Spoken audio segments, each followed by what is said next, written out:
آدھا گھنٹہ قبل جس وقت زلطان صفدر اس گرم کمرے میں بیٹھا اپنے زخموں پہ مرہم لگا رہا تھا، عین اسی وقت اس ٹھنڈے تہخانے میں 4 لوگ خاموشی سے بیٹھے تھے۔ اوپر کو جاتے زینوں پہ 2 مسلح افراد کھڑے تھے، ایسے ہی 2 افراد تہخانے کے وسط میں چکر بھی لگا رہے تھے۔ زینوں کے اختتام پہ دروازہ بند تھا اور دروازے کے باہر بھی کھڑے لوگ مسلح تھے۔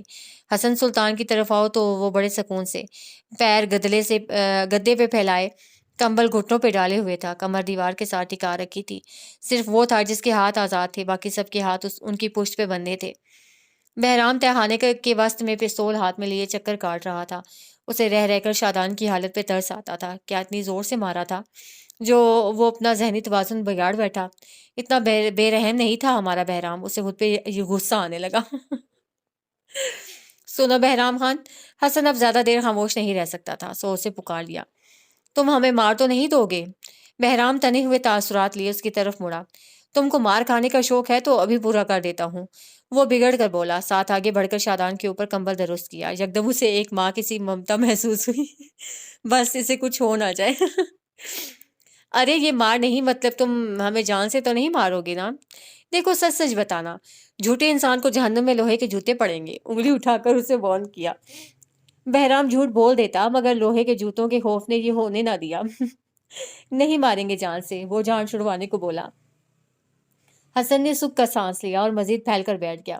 مجھے ذرا سگریٹ دینا، یہ ٹھنڈی رات، یہ سہانا موسم، میرا موڈ ہو رہا ہے۔ بہرام نے باقاعدہ اسے گھور کر دیکھا۔ گھورا تو اسے باقی دوستوں نے بھی تھا، مگر وہ کمال مہارت سے سب کو نظر انداز کر گیا۔ تم سگریٹ پیو گے؟ شکل سے تو شریف باپ کے بیٹے لگتے ہو، تو تمہارے باپ نے بھی تمہیں پیدا کرتے ہوئے یہ نہیں سوچا ہوگا کہ بیٹا بڑا ہو کر اغواکار بنے گا۔ وہ تنک کر بولا، غضب خدا کا، اچھے بھلے کافی پی رہے تھے ہم، اٹھا کر لے آئے یہاں، اور کب سے مارے ہی جا رہے ہو، اب 4 سگریٹ کیا مانگ لیے، تمہاری جان ہوا ہونے لگی۔ میں پوچھتا ہوں، جب تمہارا بجٹ ہی نہیں تھا تو 5 لوگوں کو اغوا کیا ہی کیوں؟ وہ بولنے پہ آیا تو بولتا چلا گیا، پھر ٹھہر کر اپنے ساتھیوں کو دیکھا، وہ اسے ہی دیکھ رہے تھے۔ کیا اس کی بیٹری چارج ہو گئی تھی؟ اب تم لوگ بھی ڈرو مت، بہرام بھائی نے کہا ہے نا جان سے نہیں مارے گا۔ شادان نے اسے یوں دیکھا جیسے کچا چبا دینا چاہتا ہو۔ اس صورتحال میں اسے مذاق سوچ رہا تھا۔ ہاں ٹھیک ہے، گھر جیسا کمفرٹ نہیں ہے، لیکن دیکھو ہمیں یہاں گدا بھی مل گیا ہے، کمبل بھی ہے، سب گھر جیسا ہی ہے، بس اگر یہ وقتاً فوقتاً ہمیں دھونا چھوڑ دیں۔ لیکن یہاں بھی ایک رعایت ہے۔ اس کی آنکھیں چمکی۔ زبرج اور زخرف نے ایک بیزار نگاہ اس پہ ڈالی۔ کیا تھی وہ رعایت؟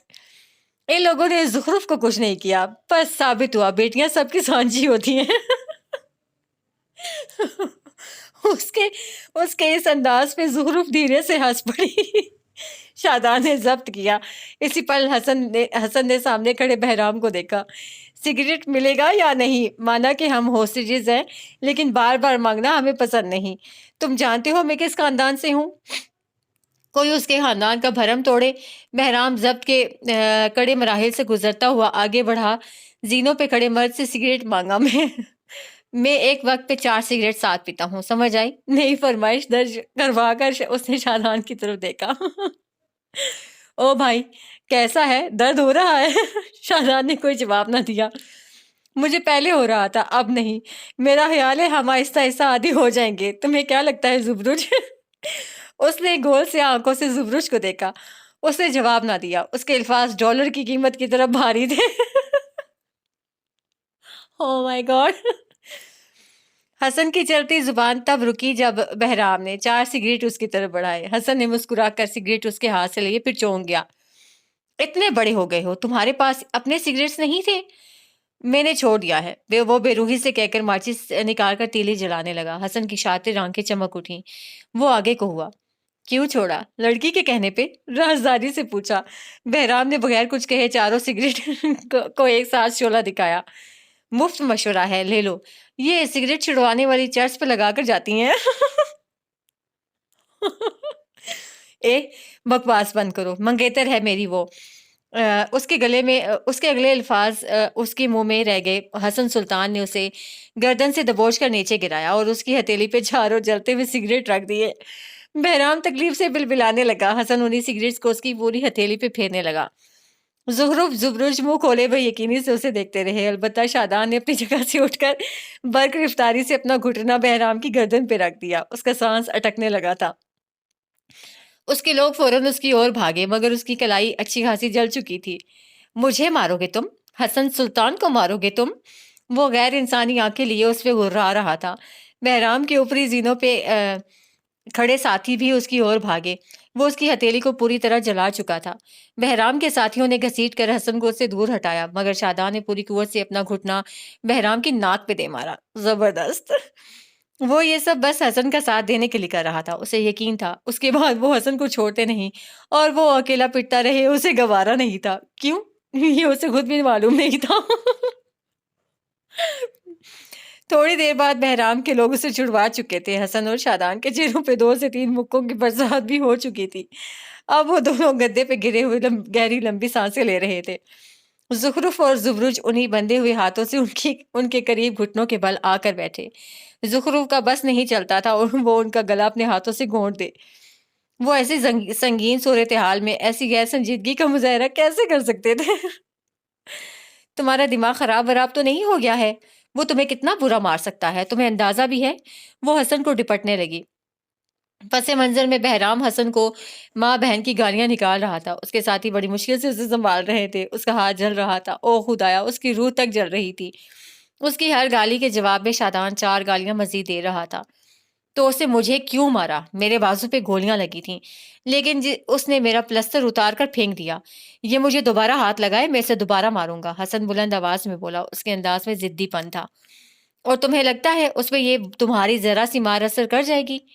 او بی بی، وہ فلمیں ہوتی ہیں جہاں مرد کو درد نہیں ہوتا۔ اصل زندگی میں مرد کو سوئی بھی چپ جائے تو 10 دن ماں کے پلو میں چھپ کر روتا ہے۔ وہ ہنوز اپنی ڈٹائی پہ قائم تھا۔ حسن سلطان کو مارے گا؟ زخرف اس سے عاجز آنے لگی۔ اس نے مدد طلب نظروں سے زبرج کو دیکھا۔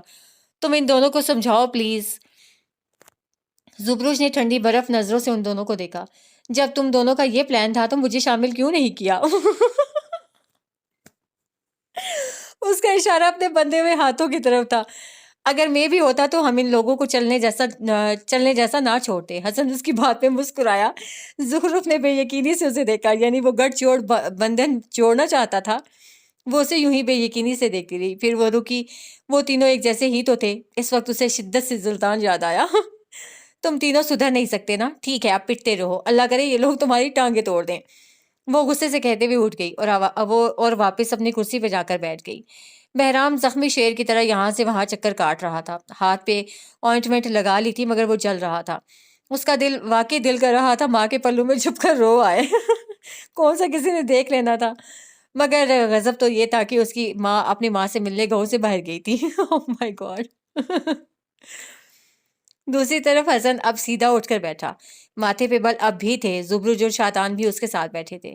گدا نہ ہو جیسے ان کے والدین کا بھیجا ہوا ترکہ ہو، ٹانگ پہ ٹانگ چڑھائے تنی ہوئی گردن کے ساتھ وہ سامنے بہرام کو تڑپتے ہوئے دیکھ رہے تھے۔ جب تم لوگوں کے اندر اغوا کاری کے بنیادی ایٹیکیٹس تک نہیں تھے تو تم لوگوں نے یہ کام شروع کیوں کیا؟ سنجیدہ چہرہ سوال سیدھا بہرام سے، جس نے رخ موڑ کر اپنے غصے کو کنٹرول کیا۔ حسن نے افسوس سے نفی میں سر ہلایا۔ معذرت، مگر اس ایٹیٹیوڈ کے ساتھ تم کڈنیپنگ کی فیلڈ میں آگے نہیں جا سکتے۔ تمہارا مستقبل ہے ہی نہیں آگے۔ ایٹیٹیوڈ دیکھا ہے اس کا؟ آخری بات اس نے زبرج کو دیکھ کر پوچھی۔ وہ کیا جواب دیتا؟ روٹی کی طرح سیک دیا تھا بیچارے کو۔ ہر اغواکار اپنے ہوسٹیج کو کھانا لا کر دیتے ہیں، تم نے دیا؟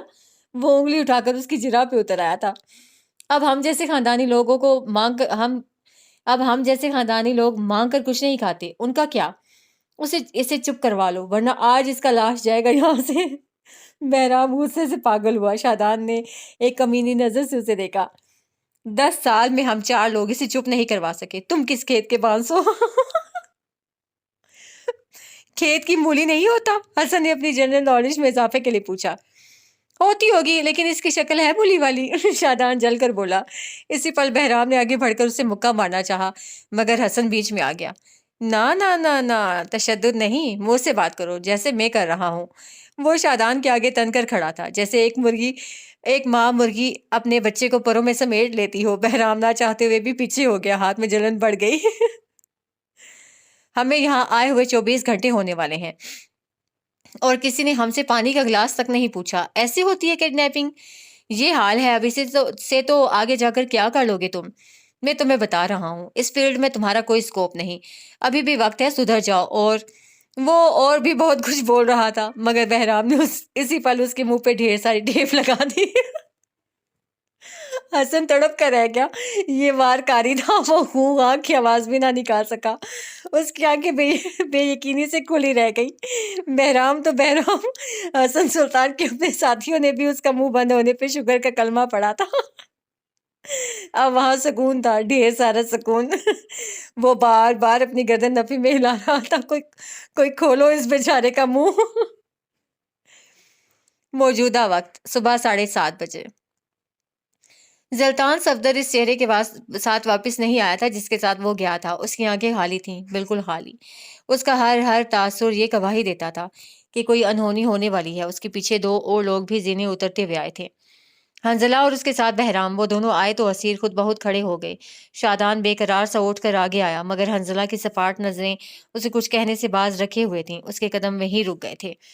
وہ تہہ خانے کے وسط میں آ کر کھڑی ہو گئی۔ اس کے ہاتھ میں ایک ٹیپ تھا جس میں چند بٹن دبا کر اس نے ان 5 لوگوں کے آگے کیا۔ وہ 5 آنکھیں سکیڑے آگے کو ہوئے، ان کی دھڑکن بڑھ گئی تھی، ان کی آنکھیں کچھ ناقابل یقین دیکھنے کو تیار ہوئیں۔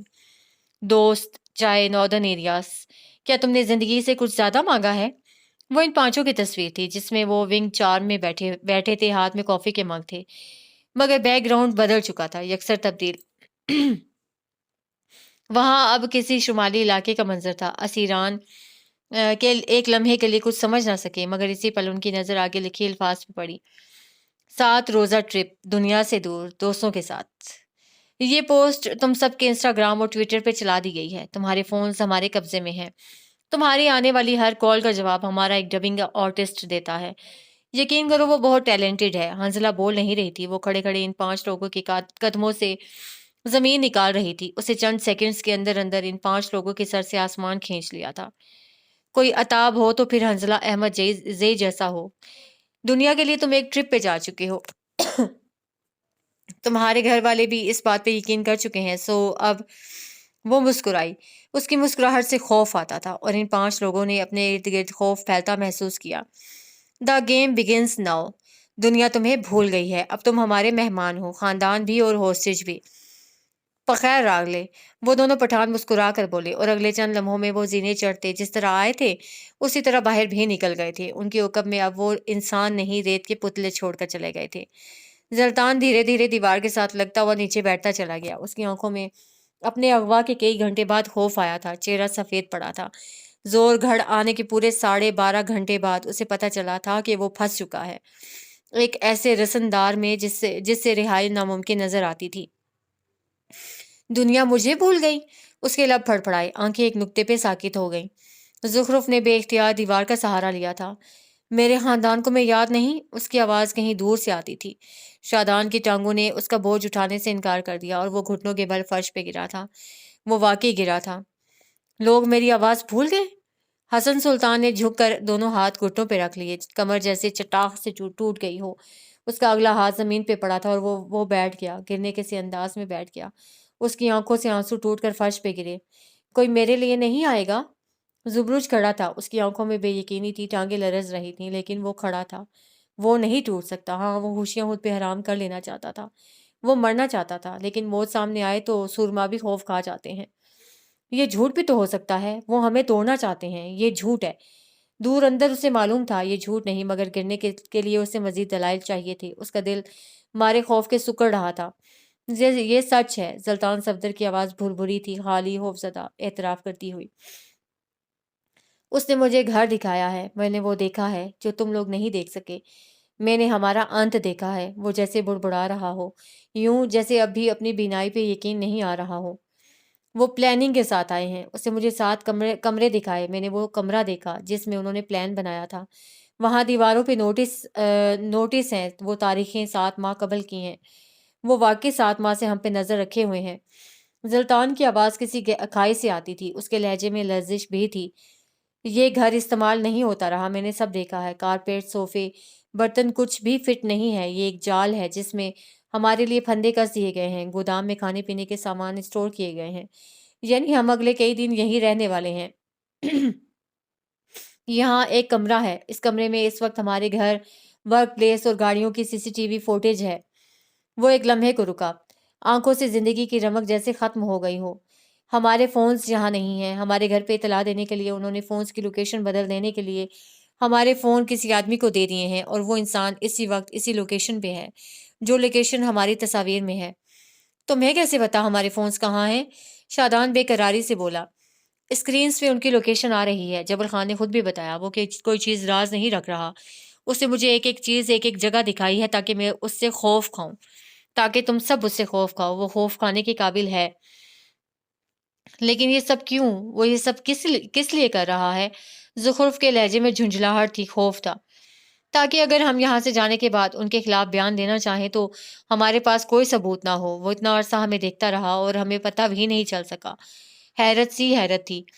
زلطان صفدر اپنی 29 سالہ زندگی میں اتنا بے بس کبھی نہیں ہوا تھا۔ کیفے کی سی سی ٹی وی فوٹیج بھی غائب ہے، 2 دن سے ان کا کیمرہ خراب تھا، فورس انٹری کا ہر سائن انہوں نے مٹا دیا ہوگا۔ وی آر ٹریپڈ، شادان چند لمحے سوچتا رہا، وہ اضطرابی کیفیت میں اپنے ناخن چبا رہا تھا۔ ہر کوئی اپنی اپنی جگہ سن تھا، ساکت تھا۔ گاؤں کے چند اجڑ گوار انہیں اتنے برے طریقے سے کیسے پھنسا سکتے تھے؟ ناقابل یقین۔ وہ پاکستان کے 5 ذہین گدھ تھے، ماس نوچنے کے تمام طریقوں سے واقف۔ مورخ لکھے گا کہ زور گھر سے ایک انسان تھا، ایسا انسان جس نے گدھوں کو نوچ کھایا تھا۔ ایک آئیڈیا ہے، زبرج کے کہنے پہ ہر ایک کی آنکھیں امید سے چمکی۔ ہم ان کی بات مان لیتے ہیں، زیادہ سے زیادہ کیا چاہتے ہیں وہ؟ ایک ویڈیو بنانی ہے نا، بنا دیتے ہیں۔ ہماری فیملی سے کہنا ہے کہ طاقت کے زور پہ ان کا کیس کھلوا دیتے ہیں، اور جب ہم یہاں سے جائیں گے تب ہم اپنی بات سے مکر جائیں گے، ہم کہہ دیں گے ہمارے ساتھ زبردستی ہوئی تھی، ہمیں اغوا کیا گیا تھا۔ وہ اپنی جگہ سے اٹھا اور گھٹنوں کے بل زلطان کے پاس آ کر بیٹھا۔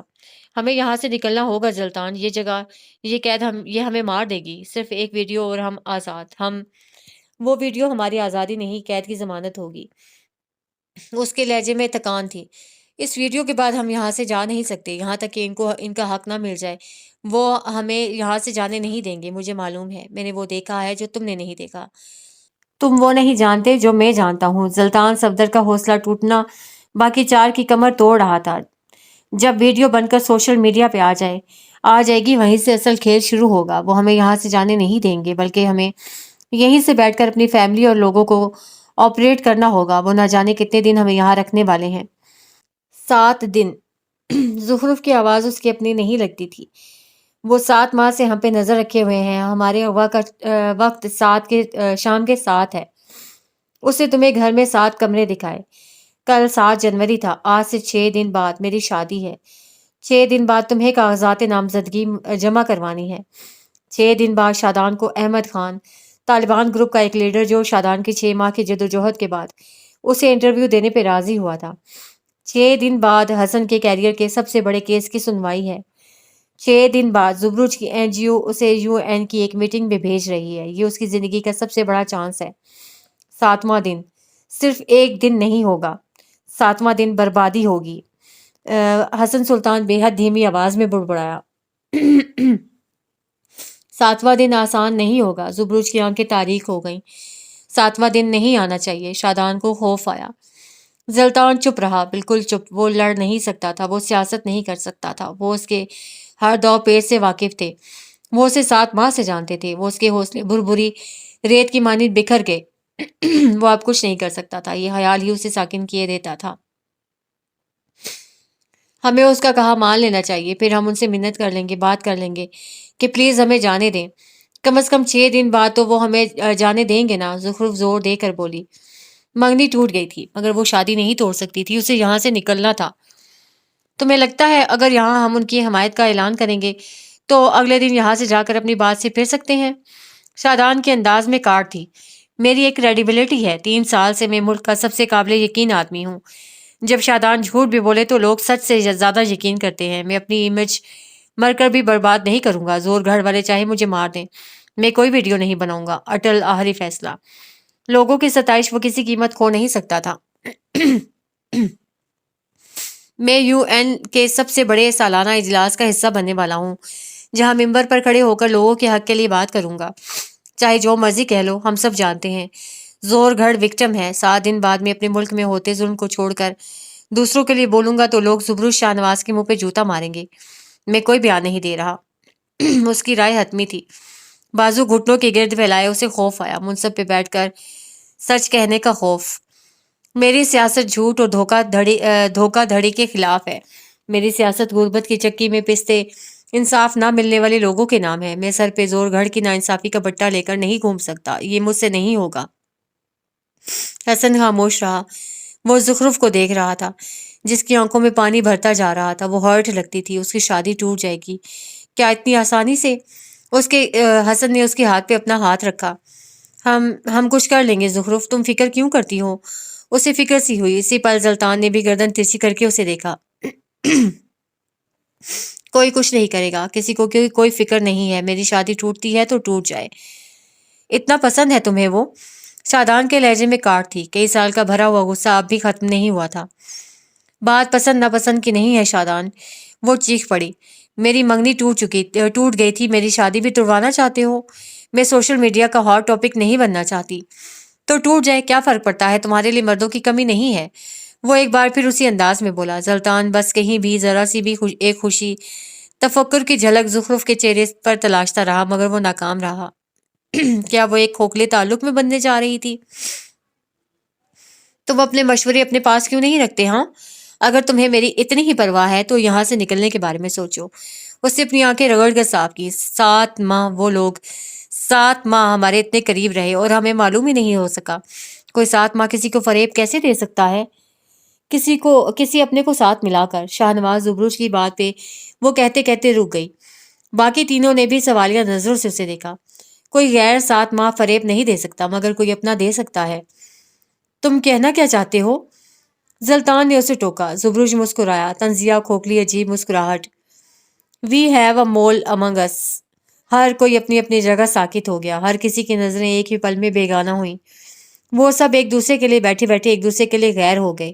تہ خانے نے ایک اور راز اپنے سینے میں قید کر لیا۔ کیا تہ خانہ اس غدار سے واقف تھا؟ کیا تہ خانہ اس غدار کا محافظ تھا؟ 8 جنوری صبح 8 بجے۔ دیوار پہ نصب سکرینز کی روشنیوں میں اس کا چہرہ قدرے نیلاہٹ کا شکار تھا۔ کمرہ خالی تھا سوائے اس ایک نفوس کی موجودگی کے۔ وہ پوری طرح سے اپنے کام میں محو تھا۔ کافی کے 2 مگ ہاتھ میں لیے حنزلہ اندر داخل ہوئی تو جبل خان نے مڑ کر اسے دیکھا۔ وہ سنجیدگی سے اس کے ساتھ والی کرسی پہ آ کر بیٹھی۔ کافی کا مگ میز پہ رکھا، بالوں کو جوڑے میں باندھ کر ان میں ایک پینسل لٹکائی اور کانوں پہ آلے چڑھا لیے۔ یہ سارا وقت جبل اسے دکھتا رہا۔ شادان کو کیسے جانتی ہو تم؟ کی بورڈ پہ حنزلہ کی انگلیوں کی رفتار سست پڑی، چہرے پہ سایہ سا لہرایا۔ جھوٹ بات گھما لینا بیکار تھا۔ جبل خان سے وہ جھوٹ نہیں بولتی تھی، کبھی ضرورت محسوس نہیں ہوئی۔ 3 سال پہلے کیفے میں ملا تھا جب میں رائٹنگ کورس کر رہی تھی۔ پھر کیا ہوا؟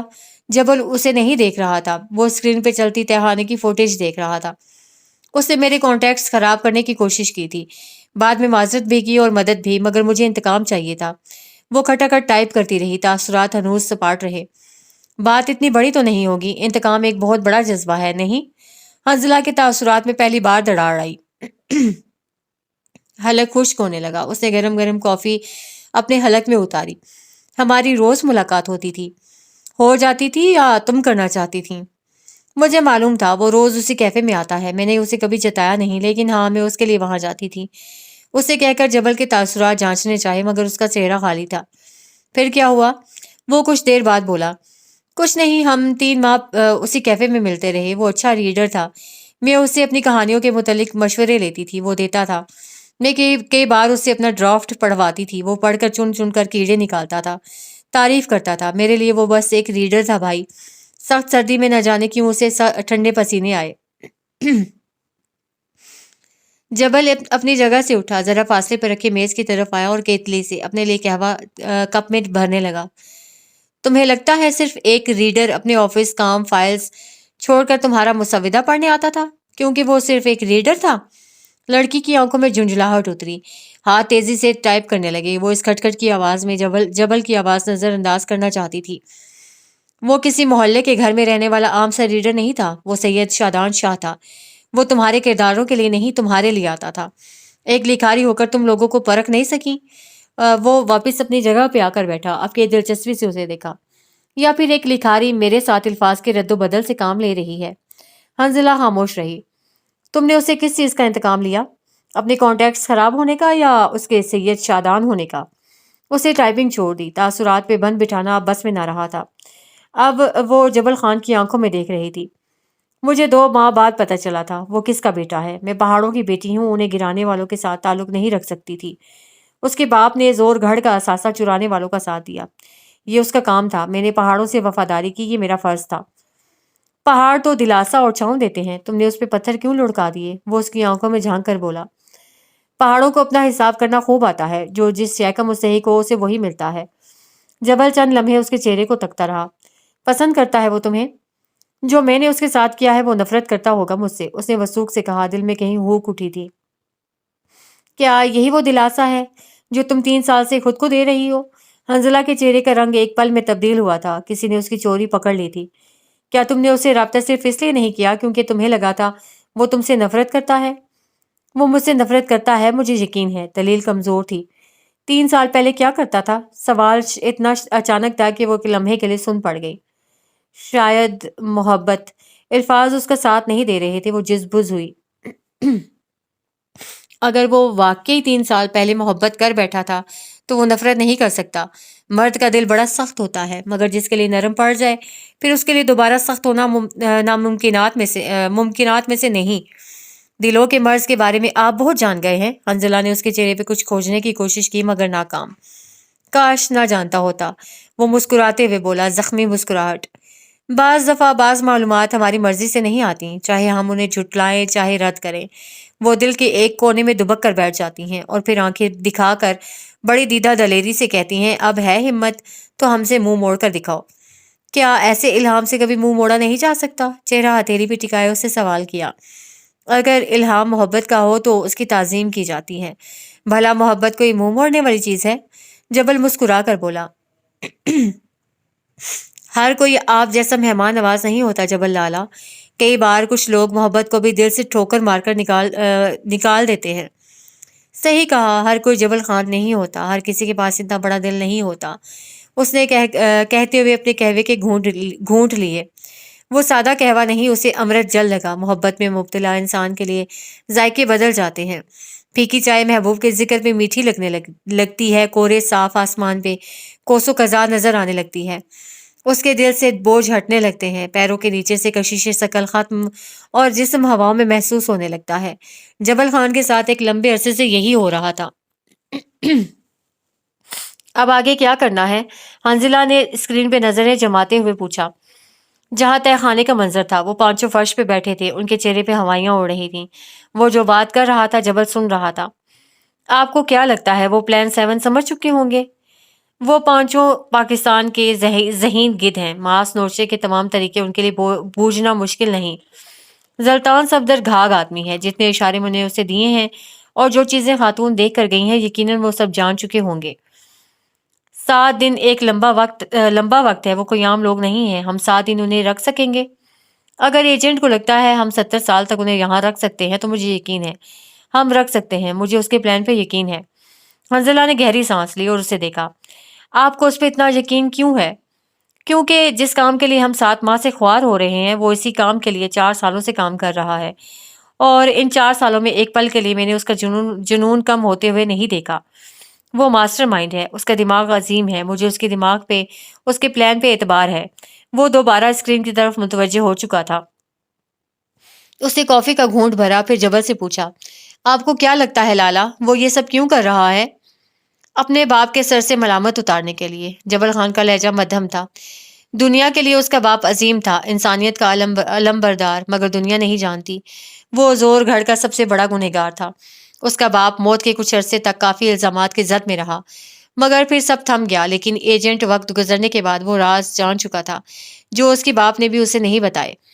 اگلے کئی لمحے ان کے درمیان خاموشی رہی، دونوں کو بیک وقت بہت کچھ یاد آیا تھا۔ یادیں کم بہت بعض دفعہ ماضی میں لے جا کر پٹخ دیتی ہیں، اور یادوں کے پٹخنے کے زخم سیدھے دل پہ لگتے ہیں۔ اب آگے کیا؟ حنزلہ کے سوال سے معلوم ہوتا تھا کہ پلان سے پوری طرح واقف وہ بھی نہیں۔ ان کو توڑنا ہوگا، شروعات ہو چکی ہیں، شروعات خاتون سے ہوئی ہے۔ وہ نگاہیں اسکرین پہ مرکوز کیے کہہ رہا تھا، لیکن مجھے تو یہ اب بھی ٹوٹے ہوئے لگتے ہیں۔ ابھی نہیں، ابھی کسک باقی ہے، ابھی ان سب کے اندر دور کہیں کچھ ہے، کوئی بانڈ سا۔ خاندان اتنی جلدی نہیں ٹوٹتے، پھر ہم انہیں کیسے توڑیں گے؟ وہ سب دنیا کے نشے میں دھوتے ہیں، مقام، کریڈیبلٹی، ساکھ، شہرت، روشنی، وہ اس سب میں اندھے ہیں۔ میں انہیں اندھا رہنے دوں گا اور انہیں اشارہ دوں گا کہ ان کے اپنے خاندان کی وجہ سے یہ ان سے چھن رہا ہے۔ پھر کیا ہوگا؟ وہ جاننے کے لیے بے چین ہوئی۔ دنیا کی محبت میں ڈوبے انسان سے جب دنیا لے لو تو پاگل کتا بن جاتا ہے، کاٹتا ہے، چیختا ہے، پھر ہار مان لیتا ہے۔ وہ اس روٹی کے ٹکڑے کو نہیں کھو سکتا جو اسے باقی کتوں کے آگے ممتاز کرے گا۔ اور اگر پاسا پلٹ گیا تو؟ اگر کتوں نے روٹی کے بدلے آزادی چاہی تو؟ جبل چند لمحے کچھ بول نہیں سکا۔ تھوڑی دیر بعد وہ بولا تو اس کی آواز مدھم تھی۔ مجھے پھر بھی ایجنٹ کے پلان پہ بھروسہ رہے گا، وہ مستقیم لہجے میں کہہ کر اٹھا تھا۔ وہ اب دوبارہ کیتلی سے قہوہ نکال رہا تھا۔ آج کی رات وہ پھر سے جاگنے والا تھا۔ کچھ لوگوں کے لیے راتیں بس جاگنے کو ہوتی ہیں۔ 9 جنوری صبح 6 بجے۔ کڑا وقت جب بھی آتا ہے انسان 3 قسم کے رد عمل دیتا ہے۔ پہلا فرسٹریشن۔ یہ ان کی اس تہھانے میں دوسری رات تھی۔ پہلی رات وہ بے ہوش رہے تھے، پٹتے رہے تھے۔ دن مختلف قسم کی آزمائش میں گزرا تھا اور رات ان کے لیے ڈھیر سارے رازوں سے پردہ اٹھا گئی تھی۔ اس رات کوئی جسم میں ہونے والے درد کی وجہ سے جاگا تھا تو کوئی ڈوبتے کیریئر کے خوف سے، کوئی زمانے میں اپنی رسوائی کے خوف سے جاگا تھا تو کوئی ٹوٹتے تعلقات کے ڈر سے۔ اس رات ایک آدمی اور بھی جاگا تھا، وہ حسن سلطان تھا۔ وہ اپنے دوستوں کی بے حسی پہ جاگا تھا۔ کیا وہ دنیا کے دھوکے میں اتنے اندھے ہو گئے تھے کہ انہیں کچھ بھی اور نظر نہ آیا؟ کیا وہ یہ صرف ساکھ کھو دینے کا خوف تھا جو انہیں اس تہخانے سے نکلنے پہ مجبور کر رہا تھا؟ کیا صرف اتنا ہی؟ ناشتہ کر لو، اس کے بعد ہمیں بات کرنی ہے۔ بہرام نے ناشتے کی ٹرے لا کر تہخانے کے وسط میں رکھی۔ ہم تم سے بات نہیں کریں گے، اپنے باس کو بلاؤ، شادان ناگواری سے بولا۔ اپنی جگہ سے اٹھ کر وہ اس کے قریب آ کر رکا۔ باقی سب اسے تک رہے تھے۔ شادان نے ایک نظر زخرف کی روئی روئی سی آنکھیں دیکھی، پھر بہرام کو دیکھا۔ اسے اپنی انا پہ پیر رکھے۔ جو تمہیں چاہیے وہ ہم چاروں سے بھی مل سکتا ہے، اسے جانے دو، وہ ایک لڑکی ہے، اس کی شادی ہے، اسے جانے دو پلیز۔ دنیا جانتی تھی شادان نے آج تک اپنے باپ سے بھی منت نہیں کی تھی، مگر آج وہ شاید بہرام کے پیروں میں بھی گر جاتا۔ اس کی آنکھوں میں امید تھی۔ یہ آفر تو دی تھی ہم نے، وہ بے حد سہولت سے بولا۔ زلطان سے بات کرتے وقت اسے صاف صاف کہا تھا کہ اگر وہ ہماری بات مان لے تو ہم بیوی کو اور بیرسٹر کو جانے دیں گے، لیکن اس نے انکار کر دیا ہے نا زلطان صفدر؟ شادان، زبرج، حسن، ہر ایک نے شاکی نظریں اٹھا کر اسے دیکھا۔ بس ایک زخرف تھی جس کی آنکھوں میں سوال تھے، شک نہیں۔ زلطان صفدر وہ واحد انسان تھا جس پہ زخرف اندھا اعتماد کرتی تھی۔ کیا تم نے کوئی ڈیل کی ہے زلطان؟ اور اگر کی تو مجھے بتایا کیوں نہیں؟ شادان نے پوچھا۔ مجھے جو بہتر لگا میں نے وہی کیا ہے، مجھے صفائیاں دینے کی عادت نہیں ہے۔ اس کا لہجہ نارمل تھا، سنبھلا ہوا۔ کل رات کے شوق سے وہ باہر آ چکا تھا۔ ہوتے کون ہو تم ہماری طرف سے معاہدہ کرنے والے؟ تم نے پوچھا ہم سے؟ زبرج تیز آواز میں کہہ رہا تھا۔ زلطان جواب دیے بغیر اپنی جگہ سے اٹھا اور ناشتے کی ٹرے کے سامنے آ کر بیٹھا، سویٹر کے بازو ہلکے سے موڑ دیے۔ اگلے کئی لمحے زبرج اس پہ چیختا رہا، اس کا فرسٹریشن باہر نکالنے کا طریقہ تھا۔ شادان نے چیزیں اٹھا اٹھا کر توڑنا شروع کر دیں، یہ اس کا طریقہ تھا۔ حسن سلطان جلے پیر کی بلی کی طرح پورے تہہ خانے میں چکر کاٹتا رہا اور زلطان خاموشی سے کھاتا رہا۔ اس کی ڈائٹ، اس کا صحت مند کھانا، اسے اس وقت کچھ یاد نہیں تھا۔ اسے لگا تھا اگر وہ کھانا چھوڑے گا تو شاید چیخنے لگے گا، شاید رونے بھی، شاید ٹوٹ بھی جائے۔ زخرف وہ واحد اسیر تھی جو چپ چاپ گھٹنے سینے سے لگائے دیوار کو تکتی رہی۔ اس کی بھوک ختم ہو چکی تھی، اس کے اندر چلانے کی سکت نہیں تھی، اس کے ہاتھ پیر ٹھنڈے پڑ رہے تھے، وہ اندر ہی اندر گھٹ رہی تھی۔ یہ فرسٹریشن کا سب سے اعلیٰ درجہ تھا۔ دوسرا مرحلہ بڑا کٹھن ہوتا ہے، صبر آزما بھی اور جان لیوا بھی۔ دوسرا لمحہ الزام تراشی ہوتا ہے۔ ناشتہ ان میں کسی نے بھی نہیں کیا سوائے زلطان کے۔ ہاتھ ان کے اب بھی بندھے ہوئے تھے اور ملاقات کرنے ان سے کل سے اب تک کوئی نہیں آیا تھا۔ آگے کا لائحہ عمل سوچ سوچ کر وہ تھک رہے تھے۔ ان کے دماغ سوچ سوچ کر اب بری طرح تھکاوٹ کا شکار ہونے لگے تھے۔ وہ تمہیں کیوں ساتھ لے کر گیا؟ ایک ستون سے ٹیک لگائے بیٹھے زلطان کے سامنے کھڑا شادان سختی سے استفسار کر رہا تھا۔ زلطان نے سنجیدہ برف نظریں اٹھا کر اسے دیکھا۔ تمہارے باپ کو بھی جواب دے نہیں ہوں میں۔ ظاہر ہے ملے ہوئے جو ہو تم، وہ پھنکارا، ورنہ اتنی آسانی سے تم نے ان کا سارا پلان کیسے جان لیا؟ تمہیں پتا کیسے چلا وہ ہم سے کیا چاہتے ہیں؟ تمہیں کیسے پتا ان کا پلان کیا ہے؟ اگر اپنے چھوٹے سے دماغ پہ زور دو تو یہ سب مجھ سے پہلے زخرف نے گیس کیا تھا۔ زلطان کی اس ایک بات پہ زخرف کے دل میں جیسے نشتر چپ گیا ہو۔ وہ بے یقینی سے زلطان کو دیکھنے لگی۔ کیا وہ اسے موضوع محفل بنا رہا تھا؟ تم کہنا کیا چاہتی ہو؟ زخرف ان کے ساتھ ملی ہوئی ہے؟ تم کہنا چاہتے ہو وہ غدار ہے؟ حسن اپنی جگہ سے اٹھا اور اس کے سامنے آ کر کھڑا ہوا۔ دھیرے دھیرے ہر کوئی اس کے خلاف ہو رہا تھا۔ زلطان بس انہیں دیکھتا رہا۔ وہ صفائیاں نہیں دیتا تھا، اسے عادت نہیں تھی، لیکن وہ دوست تھے، ان کو ضرورت تھی کیا؟ میں اپنی پوزیشن کلیئر کر رہا ہوں اور کچھ نہیں، کسی پہ کوئی الزام نہیں۔ اور پوزیشن کلیئر کرنے کے لیے تم نے سوچا کہ اپنے دوستوں کو مینیپولیٹ کیا جائے۔ دوسرے ستون کے ساتھ ٹیک لگائے زبروج کی آواز غیر تھی۔ زلطان کے دل کو کچھ ہوا تھا۔ وہ تو صلح جو تھا نا؟ تم لوگوں کو لگتا ہے میں غدار ہوں؟ تمہید باندھنا اس کا شیوا نہیں تھا۔ اگر نہیں ہو تو تم نے اس سے معاہدہ کیوں کیا؟ جب وہ زخرف اور مجھے جانے دے رہا تھا تو تم کیوں بیچ میں آئے؟ اب کے زلطان تنزیہ مسکرایا، ابرو اٹھا کر حسن اور باقی سب کو دیکھا، پھر حسن کے ہی چہرے پہ نظریں گاڑ لیں۔ ایک لڑکی کے پلو میں چھپ کر یہاں سے بھاگنا چاہتے ہو تو بتاؤ، دوبارہ معاہدہ کر لیتا ہوں، لیکن اب کی بار معاہدہ ایک مرد ایک عورت کا نہیں بلکہ دونوں عورتوں کا ہوگا۔ حسن کا سرخ پڑتا چہرہ اسے کمینی خوشی دینے لگا۔ قید اسے بدل رہی تھی۔ یوں بھی تم کسی عورت سے کم تو نہیں ہو، ہے نا؟ حسن نے جھک کر اس کے جبڑے پہ جمے ہوئے ہاتھ کا ایک مکہ دے مارا۔ زلطان کے ہاتھ بندھے تھے مگر پیر نہیں۔ اسے پوری قوت سے اس کے سینے پہ لات دے ماری اور اس کے بعد ایک جنگ سی چھڑ گئی تھی۔ وہ دونوں ایک دوسرے پہ ٹوٹ پڑے تھے۔ زبروج خاموشی سے زلطان کو پٹتے ہوئے دیکھ رہا تھا اور شادان حسن کا ساتھ دے رہا تھا۔ زخرف نے اپنی جگہ سے اٹھ کر انہیں چھڑوانا چاہا مگر زبروج نے سختی سے اس کی کلائی پکڑ کر اسے واپس بٹھا دیا۔ شاید جو ہو رہا تھا وہ اس سے راضی تھا۔ تمہاری وجہ سے شروع ہوا ہے یہ، اب تماشا دیکھو۔ یہ ظاہر مت کرو کہ تمہیں ان کی فکر ہے۔ وہ اپنی جگہ جامد سی ہو گئی، آنکھیں غیر یقینی کیفیت میں واہ ہوئیں۔ زبروج کے ہاتھ سے اس کی کلائی کب چھوٹی، کب وہ بے دھم سی ہو کر فرش پہ گری، اسے معلوم نہ ہو سکا۔ یہ اس ایک دن کا دوسرا بڑا جھٹکا تھا۔ زبروج تو اس کے بھائیوں جیسا تھا، کیا وہ بھی اس کا اعتبار نہیں کرتا تھا؟ الزام، رنجش، دھوکہ زور گھڑ کی ہواؤں میں رچ بس گیا تھا۔ اس وقت ان 5 لوگوں کو اپنی سانسوں پہ بھی شکوک و شبہات تھے۔ اس وقت ان 5 کو اپنے بدن سے سازش کی بو آتی تھی۔ 2 دن کی قید نے انہیں بوکھلا کر رکھ دیا تھا۔ الزام تراشی اب ہاتھا پائی تک پہنچ چکی تھی اور آگے نہ جانے کیسے کیسے مراحل طے ہونے باقی تھے۔ یہ کٹھن مرحلے تھے، موت جیسے کٹھن۔ آخری مرحلہ ہمت کا ہوتا ہے، فیصلہ لینے کی ہمت۔ یہ ہمت ہر کوئی نہیں کر پاتا، ہر کسی کے بس کی بات نہیں ہوتی۔ فیصلے ہر بار گیو اپ نہیں ہوتے، فیصلے کئی بار بغاوت کے بھی ہوتے ہیں۔ یہ ان کے دوسرے دن کی تیسری رات تھی۔ سارا دن ان سے کسی قسم کی کوئی بات نہیں کی گئی۔ سارا دن وہ اس تہہ خانے میں پڑے ایک دوسرے سے الجھتے رہے۔ آپس میں لڑنے کی وجہ سے وہ اپنے آپ کو بھی زخمی کر چکے تھے اور اب گلٹی بھی تھے۔ قید، زخم، الزام، ہر شے جیسے ان کے اعصاب پہ بری طرح برس رہی تھی۔ ان کی حیرت کی انتہا اس وقت نہ رہی جب کوئی ان زخموں کا علاج کرنے نہیں آیا، بلکہ ایک میڈیکل کٹ حسن کے حوالے کی گئی۔ وہ ایک ہاتھ سے بڑی مشکل سے شادان کا چہرہ اور زخم صاف کر کے آیا اور اب زلطان کے پاس آ کر بیٹھا۔ زلطان نے چہرہ پھیر لیا۔ ہاتھ بندھے ہوئے تھے ورنہ ایک آدھ مکہ بھی جڑ ہی دیتا۔ وائلنس کے بغیر تو ان کا دن ہی نہیں گزرتا تھا۔ ہیروئن کی طرح نخرے کیوں دکھا رہے ہو؟ مارا تو تم نے بھی ہے۔ اس نے زلطان کا چہرہ اپنی طرف موڑا اور انگلیوں کے پوروں پہ ہلکی سی ٹیوب نکال لی۔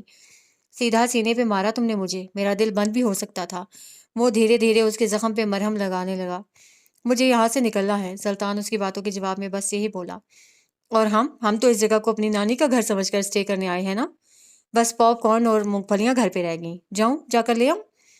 میں کیسے نکل جاؤں گا؟ اس کے طنز کے جواب میں زلطان نے بس اتنا کہا۔ اس کی آواز اتنی بلند تھی کہ ہر کوئی سن سکے۔ حسن کی انگلیوں کی حرکت صرف لمحے بھر کے لیے تھم گئی، پھر وہ واپس اسی طرح آئنٹمنٹ اس کی گردن پہ لگانے لگا۔ شادان نے کسی خیال سے چونک کر اسے دیکھا تھا۔ میں ایک بار پھر باہر جاؤں گا، راستے دیکھوں گا اور کل صبح میں یہاں سے نکل جاؤں گا اور ہم سب یہاں گلی ڈنڈا کھیلیں گے۔ اس لیے تو آئے ہیں ہم، بچپن سے اغوا ہونے کا شوق جو تھا ہمیں۔ وہ ایک بار پھر اسی جلے کٹے انداز میں بولا۔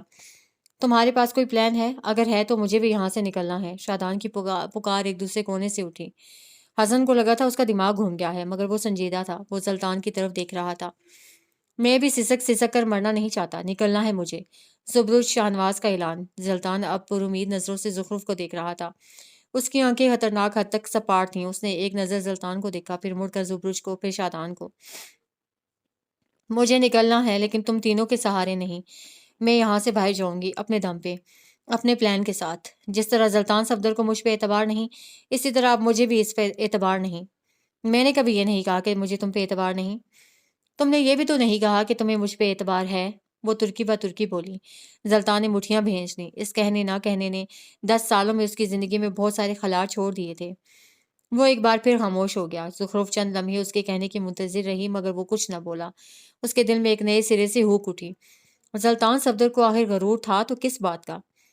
میرے پاس پلان ہے، مجھے تمہارے پلان کی ضرورت نہیں ہے۔ میں یہاں سے نکل سکتی ہوں، میں نکل کر دکھاؤں گی۔ زلطان نے کچھ کہنے کو لب وا کیے، پھر بند کر دیے۔ وہ جو انداز نہ سمجھ سکے ان پہ الفاظ کیا ضائع کرنے۔ تم میرے ساتھ چلو گے حسن؟ سیاہ آنکھوں والے لڑکے نے ایک نظر زلطان کو دیکھا، پھر اپنے دوسرے جانب بیٹھے باقی 2 مردوں کو۔ وہ کشمکش میں پھنس گیا۔ ہم سب یہاں سے ساتھ نکل سکتے ہیں، جب تک ہم ساتھ ہیں ہمیں کوئی توڑ نہیں سکتا۔ اس کا لہجہ مضبوط تھا۔ تم آ رہے ہو یا نہیں؟ زخرف نے پوچھا۔ میں آ رہا ہوں لیکن ہم ساتھ نہیں جا رہے۔ حسن کی بات کاٹ کر اب کے شادان بولا تھا۔ تم میرے ساتھ آ رہے ہو زبرج؟ اسے گردن ترچھی کر کے گہری بھوری آنکھوں والے مرد سے سوال کیا۔ وہ گردن اس بات میں ہلا چکا تھا۔ زلطان صفدر کے دل میں پہ جیسے کسی نے پیر رکھ دیا ہو۔ وہ اکیلا رہ گیا۔ وہ ان سب کا لیڈر تھا۔ کیا وہ یوں ہی بلا وجہ اسے پیچھے چھوڑ رہے تھے؟ وہ ٹکر ٹکر ان کے چہرے دیکھے گیا۔ کیا زلطان اکیلا رہ جائے گا؟ ہم اسے اکیلا کیسے چھوڑ سکتے ہیں؟ حسن کو اس کی فکر تھی، اسے سبھی کی فکر تھی۔ وہ اپنا نرم دل لے کر کہاں جاتا؟ زلطان کو لوگوں کی پرواہ نہیں ہے۔ میں اکیلا یہاں سے نکل سکتا ہوں۔ وہ جانتا تھا، بس وہی جانتا تھا اس نے کس دقت سے یہ الفاظ کہے تھے۔ دوست سہارا نہیں ہوتے ہاں مگر ٹیک ضرور ہوتے ہیں۔ بے ساکھیاں نہیں ہوتے ہاں مگر کندھوں کا بوجھ ضرور ڈھو لیتے ہیں۔ زلطان صفدر کو آج یوں لگا تھا جیسے کسی نے اس کے بازوؤں سے بے ساکھیاں نکال دی ہوں اور معذوری کی حالت میں اسے سڑک پہ اکیلا پھینک دیا ہو۔ درد، چبھن، تکلیف اور رنج کو سینے میں دبائے وہ فیصلہ کر چکا تھا۔ خاندان ٹوٹ گیا تھا، شکوک و شبہات بڑھ گئے تھے۔ وہ سب اپنی موجودگی قبول کر چکے تھے۔ اب مزاحمت کا وقت تھا۔ دہر کے نئے باب کھلنے لگے تھے۔ کمر کس لینی چاہیے، ہے نا؟ مزاحمت، ریزسٹنس۔ 9 جنوری، تیسری رات کا پہلا پہر۔ زرد روشنی میں ڈوبا وہ قید خانہ آج بوجھل تھا۔ اسیر کھوئے کھوئے سے تھے یا شاید افسردہ۔ رات کا کھانا انہیں دے دیا گیا تھا جسے سب نے کھایا۔ زرد بلب ان کے سر پہ جھول رہا تھا۔ ایک کونے میں بیٹھا زلطان فرش پہ پڑے کوئلے سے کوئی نقشہ بنا رہا تھا۔ ان کے ہاتھ کھول دیے گئے تھے۔ اس کے ہاتھ بڑی مہارت سے چل رہے تھے۔ کشادہ پیشانی پہ بھورے بال گر رہے تھے اور وہ منہمک سا نظر آتا تھا۔ صبح میں ہونے والی جھڑپ کے کوئی آثار اس کے چہرے پہ نہیں تھے۔ حسن اپنی جگہ پہ بیٹھا کافی دیر اسے دیکھتا رہا، پھر اٹھ کر اس کے قریب آ کر بیٹھا۔ تھوڑی دیر وہ لب کاٹتا رہا، پھر دھیرے سے اس کے کندھے پہ ہاتھ رکھا۔ بھاگنا حل نہیں ہے، وہ لوگ ہمیں مار بھی سکتے ہیں۔ یہاں رہ کر بھی زندگی نہیں مل جائے گی۔ میں خود پہ گیو اپ نہیں کروں گا، وہ سنجیدگی سے کہہ کر دوبارہ ہاتھ چلانے لگا۔ اور ہم پہ گیو اپ کر دو گے؟ تم سب کو اب میری ضرورت نہیں ہے، تم سب آزاد ہو، اپنے فیصلے لے سکتے ہو۔ وہ کہتا نہیں تھا لیکن آج اس کا دل بہت بری طرح دکھا تھا۔ میں جانتا ہوں تم نے کسی وجہ سے فیصلہ لیا ہوگا۔ میں جانتا ہوں تمہارا مجھ سے اور زخرف سے کوئی تعصب نہیں ہے۔ میں بس غصے میں تھا۔ اسے حقیقتاً شرمندگی ہوئی۔ کوئی بات نہیں، ہو جاتا ہے۔ زلطان تم اس کا دھیان رکھنا۔ حسن کی بات کاٹ کر وہ سنجیدہ ہلکی آواز میں بولا۔ متحرک ہاتھ رک گئے اور اس نے آنکھیں اٹھا کر حسن کو دیکھا۔ وہ جذباتی ہے، جلد باز ہے، اس کا دھیان رکھنا، کوئی تکلیف نہ آئے اسے۔ زخرف کو اسے شکایت تھی، وہ کچھ کہتا کیوں نہیں؟ آج سلطان کی آنکھیں دیکھ حسن کو زخرف سے گلا ہوا۔ وہ زلطان صفدر کی آنکھیں کیوں نہیں پڑتی؟ اس کی آنکھیں جمے ہوئے دل پگھلانے کی صلاحیت رکھتی تھیں۔ میں اس کی ذمہ داری نہیں لوں گا، مجھے نہیں معلوم میں اسے نبھا بھی سکتا ہوں کہ نہیں۔ اگر اسے لگتا ہے تم کر سکتے ہو تو تم کر سکتے ہو۔ وہ دوبارہ اپنے مشغلے میں لگ گیا تھا۔ تم اسے روکو گے نہیں؟ حسن نے کسی آس کے تحت اسے دیکھا۔ روکوں گا تو وہ کشمکش کا شکار ہو جائے گی۔ اگر اسے لگتا ہے وہ تسخیر کر سکتی ہے تو میں اس کی آنکھوں میں دیکھ کر کہوں گا ہاں تم کر سکتی ہو۔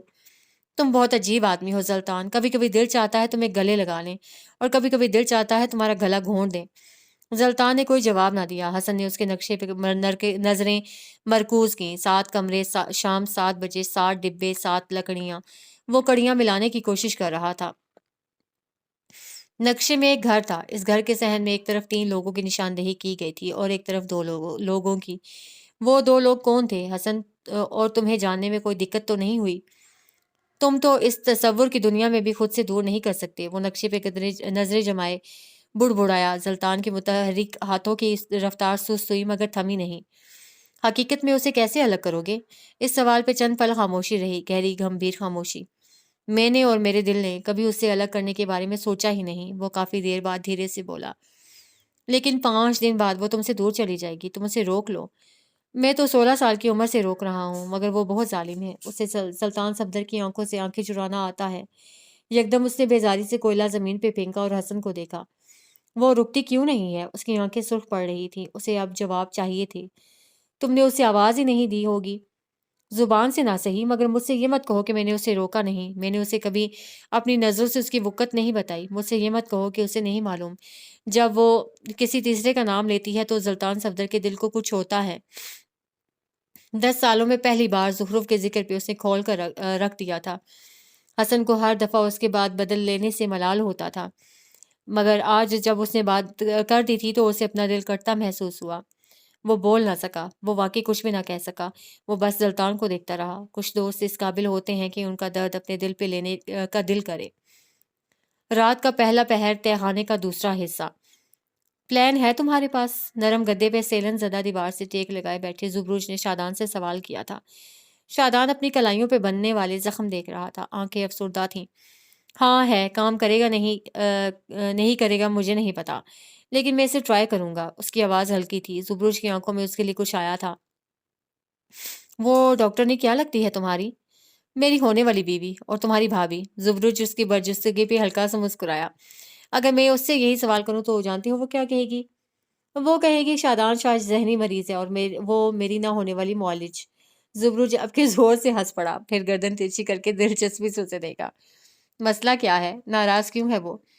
جاتے وقت کچھ ایسے کام کر گئی تھی کہ میں ناراض ہوتا، اسے منانا پڑتا، اس لیے خود ناراض ہو گئی۔ عورتیں وہ اپنی کلائی کے زخم پہ انگلیاں پھیر رہا تھا۔ حاضر جوابی میں اس کا ثانی آج بھی کوئی نہیں تھا۔ مان جائے گی، کوئی بڑی بات تھوڑی ہے۔ زبروج ہمیشہ کی طرح بات ہوا میں اڑا رہا تھا۔ کئی سال بعد شادان نے کسی کے سامنے بیٹھ کر یوں کچھ کہا تھا۔ پرانے دوستوں کے لیے دل میں ہمیشہ ایک کمرہ کھلا رہتا ہے، ان کے ساتھ مسکراہٹیں اصلی ہوتی ہیں، آنسو غیر فلٹر، کہہ کے بے خوف، اگر دوست اچھے ہوں تب۔ 3 سال اسے ڈھونڈا میں نے، پورے 3 سال۔ وہ سامنے دیوار کو دیکھ رہا تھا، نگاہوں میں تکان اتر آئی۔ اور ان 3 سالوں میں نے اللہ سائیں سے دعا کی کہ بس مجھے اس سے ملا دے، پھر میری ساری شکایتیں ختم ہو جائیں گی۔ میں نے ضدی بچے کی طرح اللہ سے بس اس کا ملنا مانگا۔ اس ملنے میں خیر اور صدق مانگنا بھول گیا۔ زبروج ٹھہر سا گیا۔ ایک لمحے کے لیے اس کی سانس رک گئی۔ ہر اس انسان کا رک جاتا جس نے اللہ سے کسی معاملے میں ضد لگا رکھی تھی۔ 3 سال بعد اللہ نے مجھے وہ دیا جو میں نے مانگا تھا۔ آج وہ میرے سامنے ہے، مگر مجھ سے میلوں کے فاصلے پہ۔ آج مجھے اسے چننا ہے، یا پھر کیریئر، یا پھر وہ آزادی۔ فرض کرو اگر میں اسے چن لوں تو کیا وہ مجھے چنے گی؟ اور اگر فرض کرو میں اگر آزادی چن لوں، پھر کیا کبھی میں اس کے چننے کا خواہش مند رہوں گا؟ اس نے گردن جھکا دی۔ آنکھوں میں حزن و ملال کا ایک دریا آن ٹھہرا، اس کے دل کو جیسے کسی نے جکڑ لیا ہو۔ فکر نہ کرو، اللہ تمہارے لیے بہتری کرے گا۔ لیکن میں نے بہتری مانگی ہی نہیں۔ ہم دعا کرتے وقت عاجزی چھوڑ سرکشی پہ اتر آتے ہیں۔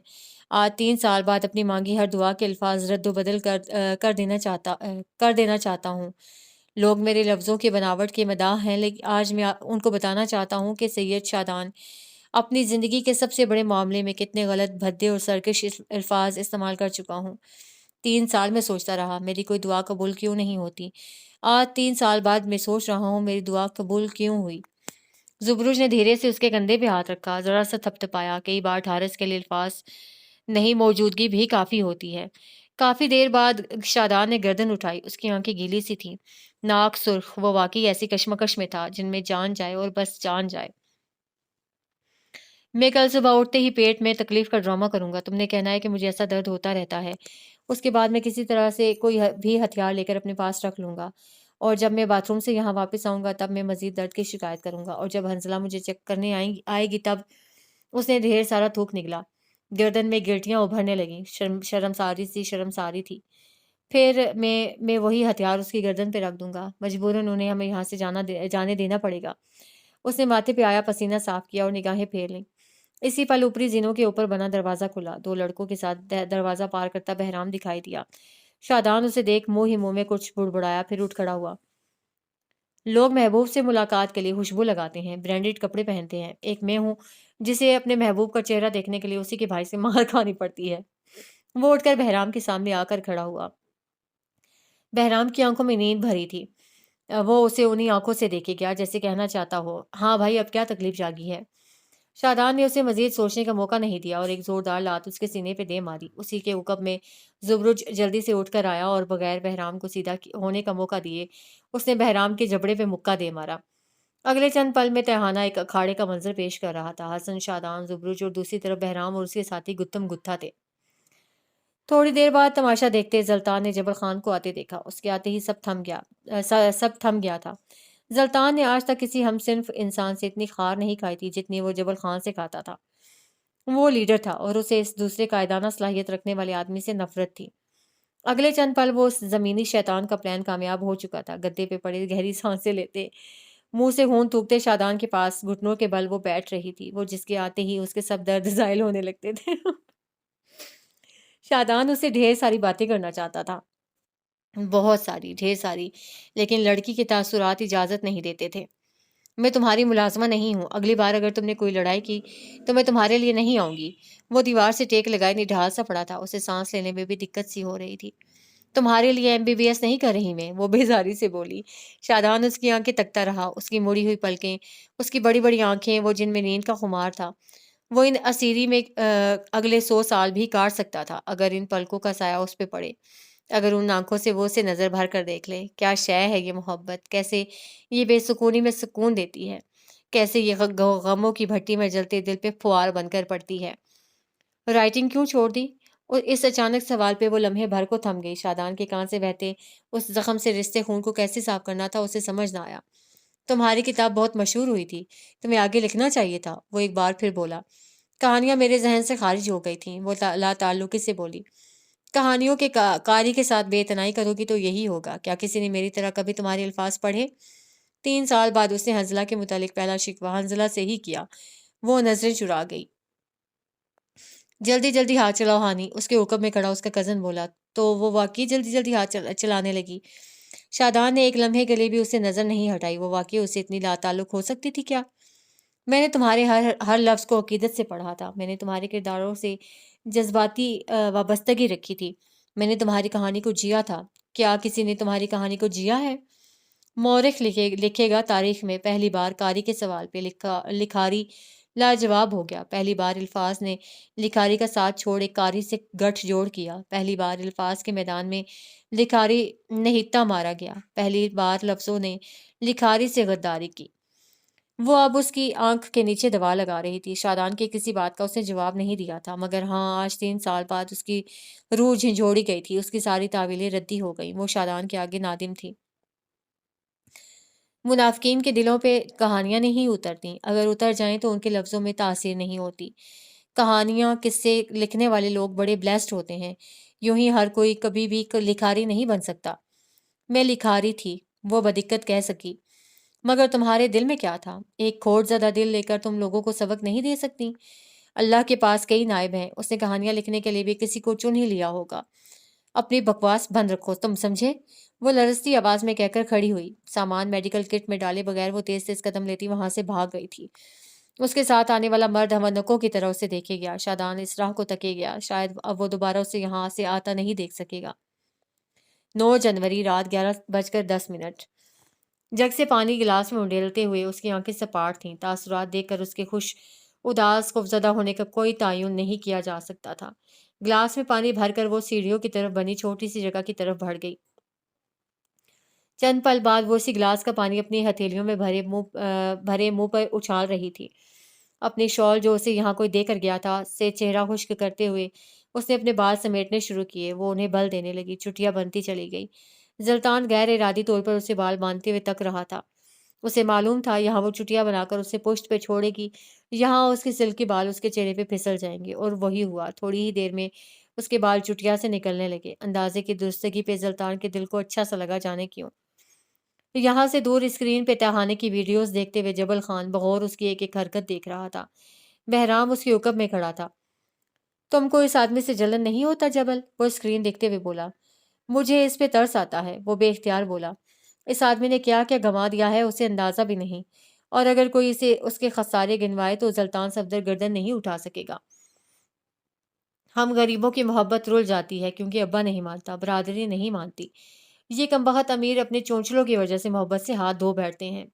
بہرام نے سنجیدگی سے تبصرہ کیا۔ جبل مسکرایا۔ تمہیں کس بات کی فکر ہے؟ تمہیں تو غریب ہوتے ہوئے بھی محبت مل گئی۔ کیونکہ میں ذہین تھا، لڑکی ملنے کے بعد محبت کی وہ جتا کر بولا۔ تھوڑی دیر بعد وہ کھڑے کھڑے تھک گیا تھا۔ اس نے اپنی جمائی روکی اور جبل کے کندھے پہ ہاتھ رکھا۔ اب سونے جا رہا ہے، باقی کا کام تم دیکھ لو گے؟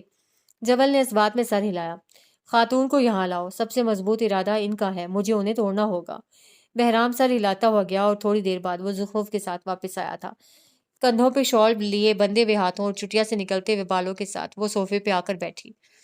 اگر وہ اسے نہ بلاتا تو وہ خود آنے والی تھی۔ مجھے اندازہ نہیں تھا تم اتنے بہادر ہوگے کہ مجھے اپنے سیکیورٹی روم میں بلا لو۔ اس کا لہجہ ترش تھا۔ جبل اس کی طرف پیٹ کیے ہوئے تھا۔ ابھی آپ کو میرے بارے میں اور بھی بہت کچھ جاننا ہے خاتون، تحمل سے کام لیں۔ اور بھی بہت کچھ؟ اس نے ٹھوڑی پہ انگلی رکھے سوچنے کی اداکاری کی۔ ایک اغوا کار، بے شرم، ڈھیٹ، بزدل، پردوں کے پیچھے چھپنے والا۔ کیا اس کے علاوہ بھی تمہارے کوئی روپ ہیں؟ بالکل ہیں، نفیس، مہذب، جینیس، شریف، مہمان نواز اور اپنے ہوسٹیجز کا سب سے فیورٹ۔ زخرف اسے دیکھ نہیں سکتی تھی مگر اسے لگا تھا وہ مسکرایا ہے۔ اس نے کرسی گھمائی، روشنی اس کی پشت سے ٹکرا کر واپس پلٹنے لگی۔ میرے کئی روپ ہیں۔ آپ یہ بتائیں آپ کتنوں سے واقفیت رکھنے کا ارادہ رکھتی ہیں؟ وہ براہ راست اس کی آنکھوں میں دیکھ رہا تھا۔ مجھے تم میں، تمہارے پلانس میں، تمہارے روپ اور تمہارے اس کمرے، بلکہ تم سے جڑی کسی شے میں کوئی انٹرسٹ نہیں۔ وہ ایک بار پھر پھنکاری۔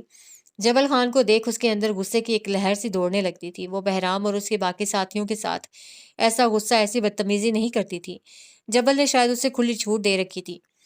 آپ کو مجھ میں انٹرسٹ نہیں ہوگا لیکن مجھے تو ہے، اسی لیے تو آپ یہاں ہیں۔ اس نے پیر کرسی سے نیچے رکھے، شال کا ایک پلو ڈھلک رہا تھا، ایک سینے پہ تھا۔ سینے پہ وہی پلو تھا جس پہ جوتوں کے داغ تھے۔ میں چاہتا ہوں آپ یہاں سے چلے جائیں خیر خیریت سے۔ نہ تم میرے باپ ہو نہ بھائی، پھر مجھ پہ اتنے مہربان کیوں ہو رہے ہو؟ کیونکہ میں آپ کے لیے آسانیاں کرنا چاہتا ہوں۔ کم از کم ان الفاظ کے پیچھے کوئی اداکاری، کوئی جھوٹ نہیں تھا۔ یہ حرف بحرف سچ ہی تھا۔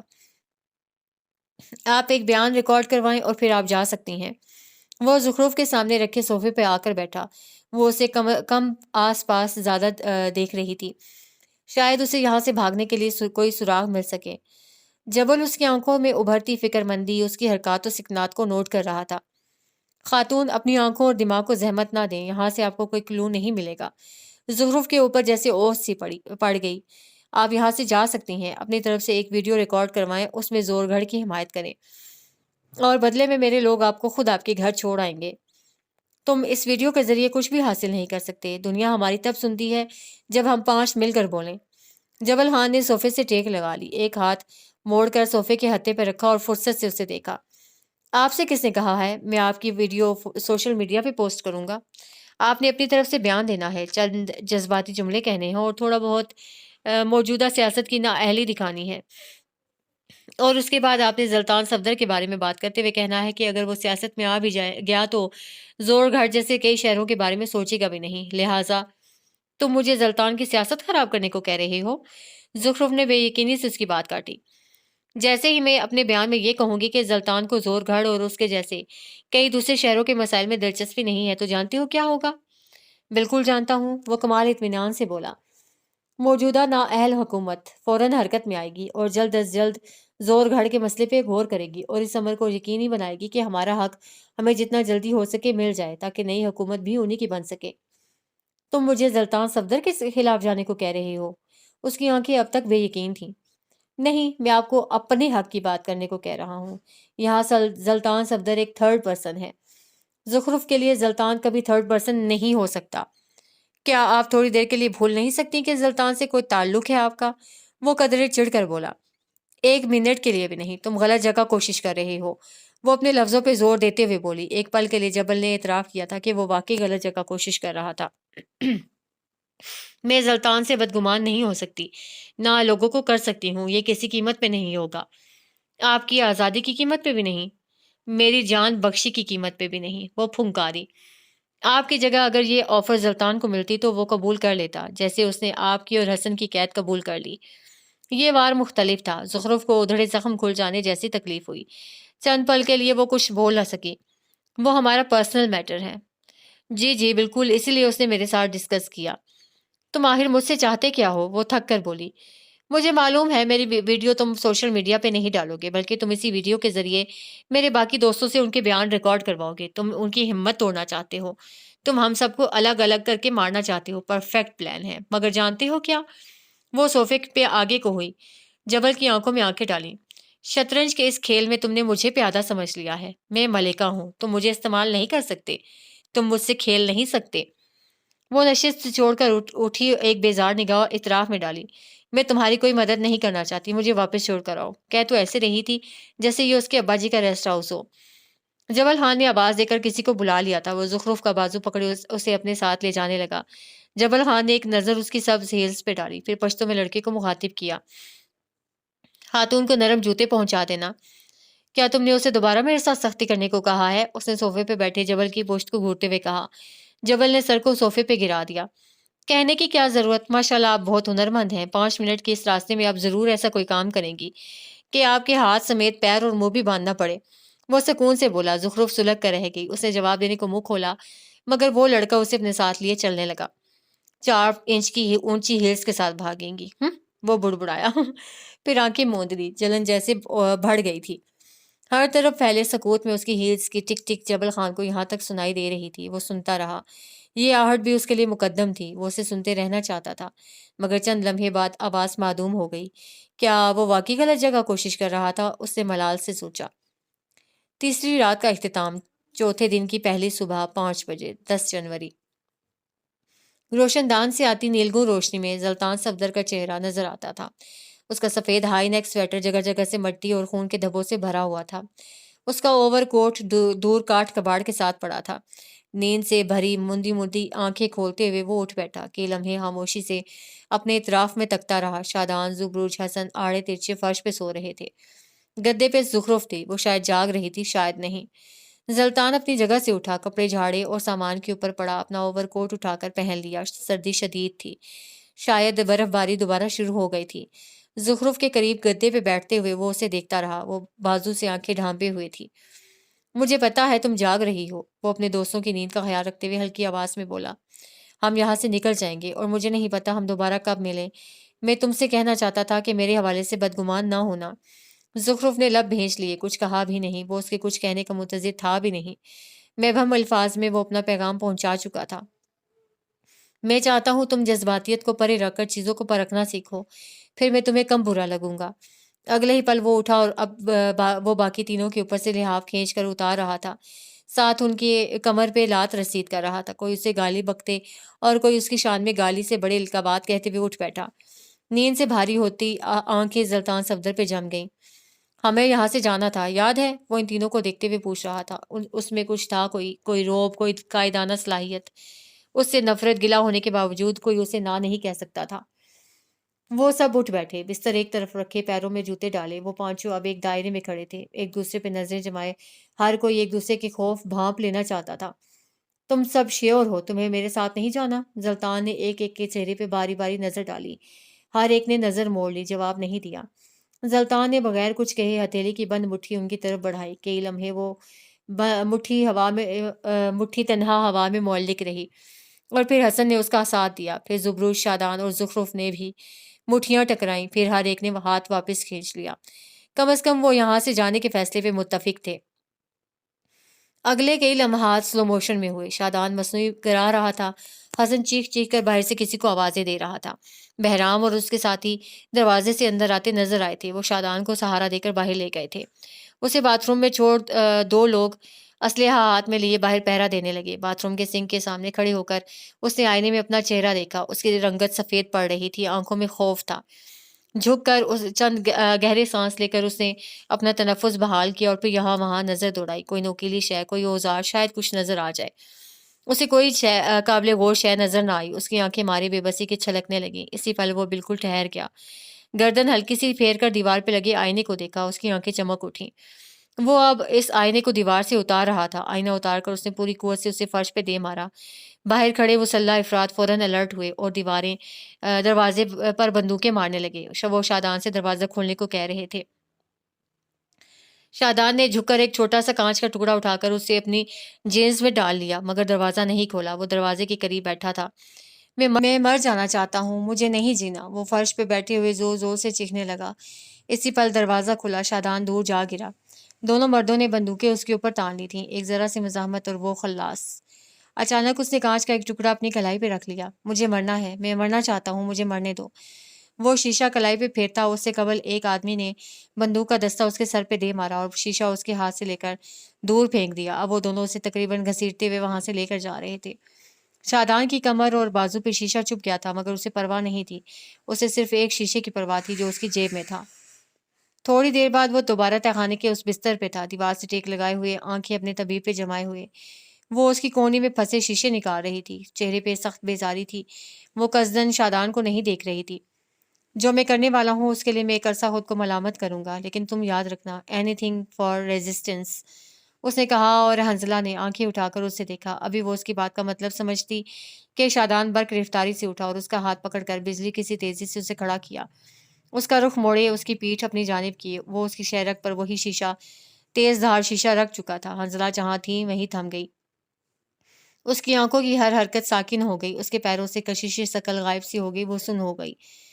اگر کوئی بھی میرے راستے میں آیا تو میں اسے مار دوں گا۔ تینوں بندوقیں اٹھائے مرد ہونوں کی طرح اسے دیکھے گئے۔ ان تینوں نے شادان کے گرد دائرہ بنایا، باقی سب غیر ضروری کرداروں جیسے تھے۔ اب وہ حنزلہ کے گلے پہ شیشہ رکھے دائرے میں گھومتا ہوا زینوں کی جانب بڑھ رہا تھا۔